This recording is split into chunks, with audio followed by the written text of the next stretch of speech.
नमस्कार, मैं हूं आकांक्षा और आज की इस वीडियो में हम चर्चा करेंगे कि जून और जुलाई के मंथ में जो चंद्र ग्रहण होने वाला है और जो सूर्य ग्रहण होने वाला है उसके बारे में।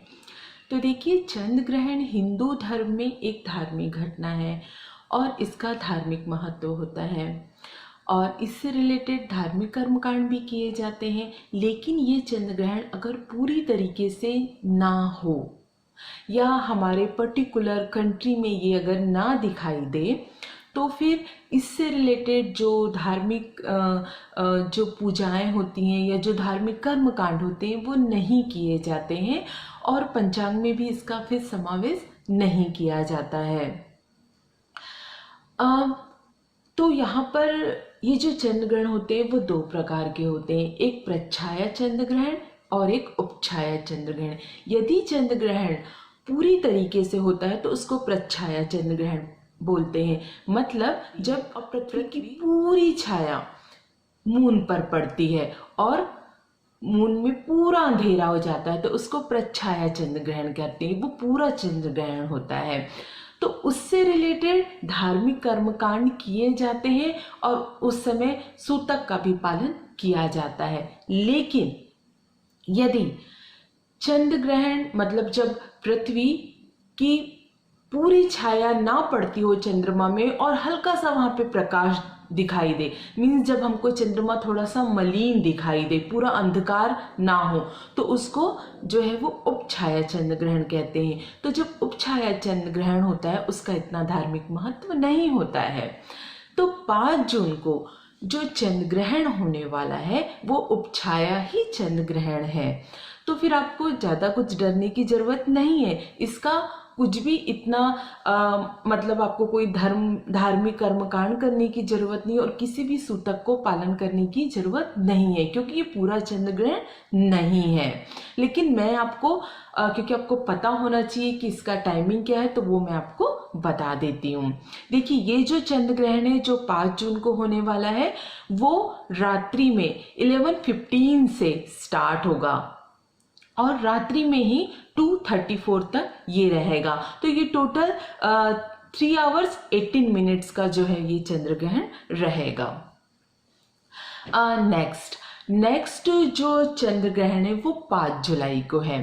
तो ये जो नेक्स्ट चंद्र ग्रहण है 5 जुलाई को वो भी सेम ऐसे ही, वो भी पूर्ण चंद्र ग्रहण नहीं है, वो भी एक उपछाया चंद्र ग्रहण है। लेकिन मैं इसका भी आपको टाइम बता देती हूँ। और एक्चुअली ये जो 5 जून को चंद्र ग्रहण होने वाला है और ये जो 5 जुलाई को चंद्र ग्रहण होगा, इसमें चंद्रमा थोड़ा सा मलिन दिखाई देगा आपको और ये एक्चुअली भारत में नहीं दिखाई देगा, इसलिए इनका इतना महत्व नहीं है।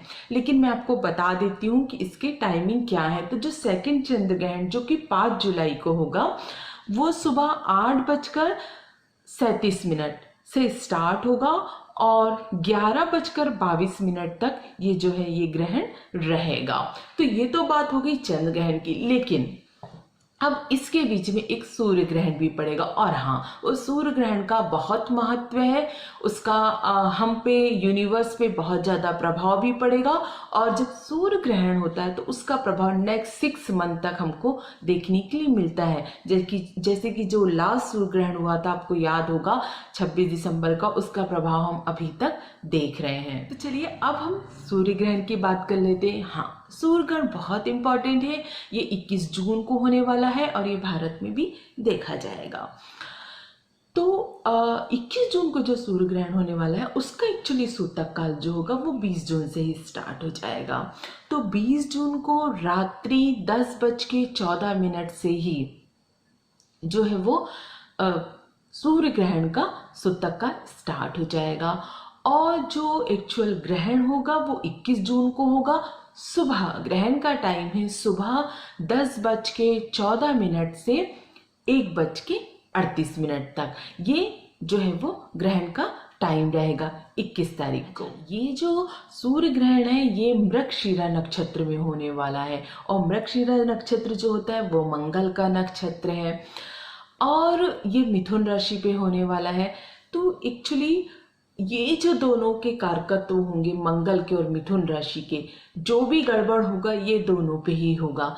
अब थोड़ा सा मैं आपको आइडिया देती हूँ। जैसे मंगल के कारकत्व क्या है, लाल रंग, रक्त, विस्फोट, सुनामी, भूकंप, तो इन सब से ही रिलेटेड हमको प्रॉब्लम्स देखने के लिए मिलेगी। और ये जो सूर्य ग्रहण का जो प्रभाव रहता है वो 6 महीने तक रहता है। तो किसी बड़े राजनेता की डेथ होना या फिर कोई और महामारी का आना, कुल मिलाकर जो प्राकृतिक विपदाएं होती हैं वो हमको बढ़ती हुई दिखाई देंगी और युद्ध जैसा माहौल भी बनता हुआ दिखाई देगा।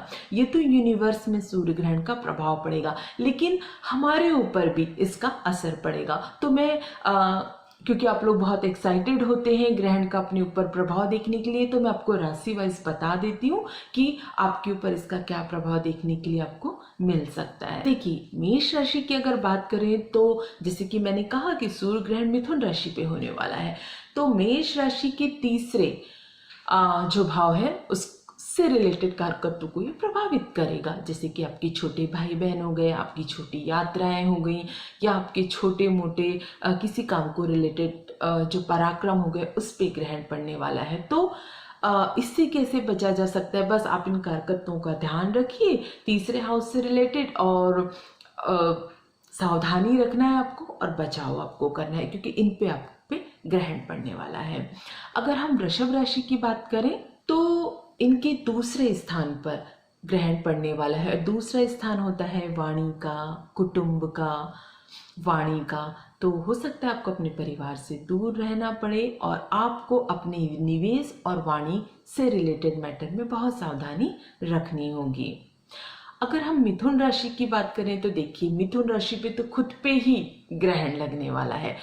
तो ओवरऑल मिथुन राशि वालों को तो इन सारी बातों का ध्यान रखना पड़ेगा जो मैं आपको 12 राशियों के लिए बताऊंगी, लेकिन मेनली आपको अपनी हेल्थ का बहुत ज़्यादा ध्यान रखना पड़ेगा मिथुन राशि वालों को। अगर हम कर्क राशि की बात करें, एक्चुअली ये ग्रहण कर्क राशि के लिए अच्छा होने वाला है, क्योंकि ये ग्रहण जो है वो आपके जो अनावश्यक खर्चे होते हैं उन पे लगने वाला है और आपको विदेश से भी लाभ हो सकता है। अब हम सिंह राशि की बात करते हैं। तो देखिए, सिंह राशि के लिए ये जो ग्रहण है वो आपके बड़े भाई बहन, आपके फ्रेंड्स और आपके लाभ स्थान पर लगने वाला है। तो आपको ये सब रिलेशंस का ध्यान रखना है, जो आपके बड़े भाई बहन हो गए, जो आपकी सोशल लाइफ हो गई और जो आपके गेन्स होंगे उस पर भी ग्रहण लगने वाला है। तो उससे भी रिलेटेड आपको सावधानी रखनी होगी। कन्या राशि, कन्या राशि वालों देखिए, आपके तो कर्म स्थान पे ग्रहण लगने वाला, आपकी जॉब और प्रोफेशन से रिलेटेड हो सकता है उसमें आपको प्रॉब्लम्स आए, तो प्लीज टिके रहिए, छोड़िए मत, क्योंकि ये इस ग्रहण का प्रभाव 6 मंथ तक रहता है। तो यदि आप जॉब छोड़ देते हैं किसी वजह से तो फिर आपको 6 मंथ तक जो है वो प्रॉब्लम्स देखनी पड़ सकती है। तुला राशि वालों के नवम भाव पे ग्रहण लगने वाला है, मीन्स आपके भाग्य पे और आपके पिता पे। तो इस दोनों बातों का आपको ध्यान रखना है, इससे रिलेटेड आपको सावधानियां रखनी है। वृश्चिक राशि के 8वें स्थान पर अब जो है वो ये ग्रहण लगने वाला है। तो जिनकी आयु एक्चुअली ज़्यादा है, जैसे जो लोग 70+ हैं, उन लोगों को अपना ध्यान रखना चाहिए। जो काफ़ी बीमार रहते हैं उनको अपनी हेल्थ का इस समय ध्यान रखना होगा। धनु राशि, धनु राशि वालों के 7वें भाव पे ग्रहण लगने वाला है, मतलब आपकी पार्टनरशिप, आपकी विवाह, आपका बिजनेस, तो इन सब पे ग्रहण लगने वाला है। तो इन सब चीज़ों से रिलेटेड आपको सावधानियां रखनी होंगी। मकर राशि, आपके 6वें हाउस पे ग्रहण लगने वाला है, मीन्स ये आप कि जो शत्रु हैं उनका विनाश करेगा ये ग्रहण। शत्रु आपके सामने खड़े नहीं रह पाएंगे, शत्रु का हनन होगा, उसके लिए बहुत अच्छा है। लेकिन ये ग्रहण आपको रोग देख सकता है, इसलिए आपको अपनी हेल्थ का ध्यान रखना है। कुंभ राशि के 5th स्थान पर एक ग्रहण लगने वाला है। 5th स्थान पर ग्रहण लगना बिल्कुल अच्छा नहीं होता है। एक्चुअली संतान का, हमारे ज्ञान का, मनोरंजन का, एंटरटेनमेंट का, ये सब का जो है वो भाव होता है। तो आपको अपने संतान से रिलेटेड ध्यान रखना है। यदि आप कुछ जैसे सट्टा वगैरह में पैसे लगाते हैं, शेयर वगैरह में इन्वेस्टमेंट करते हैं, तो आपको उसमें भी बहुत ज़्यादा सावधानी रखनी पड़ेगी। तो कुंभ राशि के लिए ये ग्रहण इतना अच्छा नहीं है। 6 महीने तक इन सब 5th हाउस से रिलेटेड जितने भी कारक हैं उनका आपको ध्यान रखना होगा। मीन राशि के सुख भाव पे ग्रहण लग रहा है। माता, वाहन, सुख, मन का स्थान है। हो सकता है एग्जाइटी हो, स्ट्रेस हो, माता की तबीयत खराब हो सकती है, और भवन मकान वगैरह अगर आप कुछ बना रहे हो तो उसमें भी आपको प्रॉब्लम्स देखनी पड़ सकती है।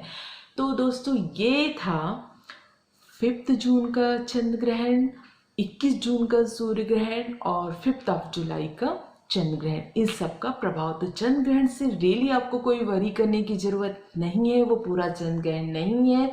हाँ, सूर्य ग्रहण का प्रभाव हम सब पे पड़ेगा ही पड़ेगा, और उसका प्रभाव नेक्स्ट 6 मंथ तक रहेगा। मेरे साथ जुड़े रहने के लिए, ये वीडियो देखने के लिए आपको प्रेम पूर्वक धन्यवाद। जय श्री राम।